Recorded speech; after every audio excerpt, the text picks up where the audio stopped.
বিরোধী দলের পক্ষ থেকে এনসিপি এবং অন্যান্যরা তার বিরুদ্ধে কিছু অভিযোগ উত্থাপন করছে। সেটা করতে পারে, কিন্তু আমরা আমলে নেওয়ার মতো কোনো বক্তব্য ওখানে নাই। কথা বলার জন্য লন্ডন যেতে হয় নাকি? আজকালকার ইন্টারনেটের দুনিয়ায় লন্ডন যেয়ে কারোর সাথে কথা বলতে হয় না, তো এটা আমার কাছে অলিক মনে হয়। কথা বলতে চাইলে তো এখান থেকেও বলা যায়। আমাদের মহামান্য রাষ্ট্রপতি পদত্যাগ করেছেন শারীরিক কারণে, তার পদত্যাগপত্রে বিস্তারিত উল্লেখ করেছেন। সেটার বিধান আছে সংবিধানে, তিনি পদত্যাগ করতে চাইলে করতে পারেন এবং সেটি মাননীয় স্পিকারের কাছে করার বিধান সাংবিধানিকভাবে সেখানে করেছেন, তিনি অ্যাকসেপ্ট করেছেন এবং এখন রাষ্ট্রপতির দায়িত্বভার অস্থায়ীভাবে মাননীয় স্পিকার গ্রহণ করেছেন। এগুলো সবই আইনি কথা। এখন যারা তার বিরুদ্ধে বক্তব্য দিচ্ছে তাদের সেটা অধিকার আছে। আমরা গণ অভ্যুত্থানের পরবর্তী সময়ে কি প্রত্যাশা করি? রাজনৈতিকভাবে মানুষের কথা বলার স্বাধীনতা থাকবে, প্রতিবাদ করার স্বাধীনতা থাকবে, সেটা আছে। বিভিন্ন রাজনৈতিক দল, বিরোধী দলের পক্ষ থেকে এনসিপি এবং অন্যান্যরা তার বিরুদ্ধে কিছু অভিযোগ উত্থাপন করছে। সেটা করতে পারে, কিন্তু আমরা আমলে নেওয়ার মতো কোনো বক্তব্য ওখানে নাই। মহামান্য রাষ্ট্রপতি তার দায়িত্ব পালনকালীন সময়ে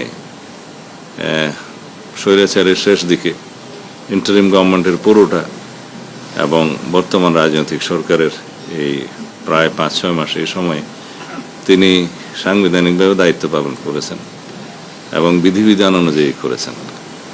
আমরা মহামান্য রাষ্ট্রপতির সহযোগিতা পেয়েছি।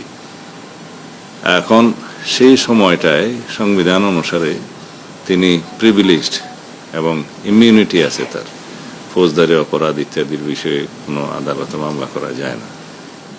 এর বহির্ভূত কোনো সময়ে যদি কোনো বক্তব্য কেউ দিয়ে থাকে সেটা তাদের স্বাধীনতা আছে, দিতে পারবে।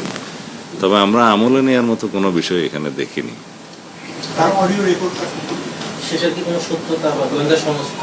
কোনটা? এটা আমরা পত্রিকায় দেখেছি।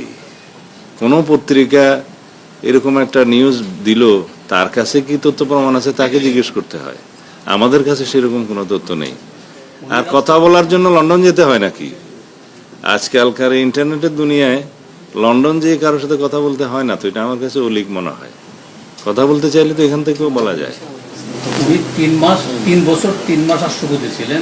এর আগে উনি দুদক এবং ব্যাংক এবং ওই যে বিচারপতির পদমর্যাদায় ওই একটা কমিশনের দায়িত্বে ছিলেন, যে বিএনপির বিরুদ্ধে নেতাকর্মীদের বিরুদ্ধে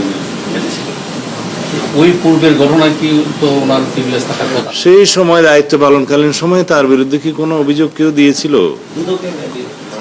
না, দিয়ে থাকলে সেটা তখনকার সময়ে যদি কোনো কিছু রেকর্ড করে থাকে সেটা তখনকার বিষয়, সেটা বিধিবিধান অনুসারে চলবে, আইন অনুসারে চলবে।